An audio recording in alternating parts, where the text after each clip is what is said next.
বেলা বেতা জীবন সুন্দর।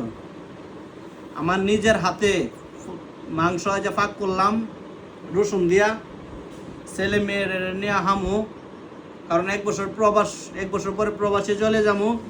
Leg sell দিতাছি বুঝছেন, পাক শাক করতেছি ঘরের ভিতরে। আমার পাক শাক কিরকম আমার ছেলে মেয়েরা অবশ্যই আজকে হাওয়ার পরে কইব, না আব্বু আপনার পাক অনেক ভালো, বয়ে কইব ভালো। দেখা গেল আপনারাও দেখা গেলো পাকটা কিরকম হয়েছে, কালারটা কিরকম হয়েছে জানায়েন। ভাই প্রবাসীর জীবন কষ্টের জীবন, দেশের কি গিরে দেখতাম না, ঠিক আছে না? নিজে পাক শাক করে হাইতে বেলা শিখতেছি আর একটা, ঠিক আছে?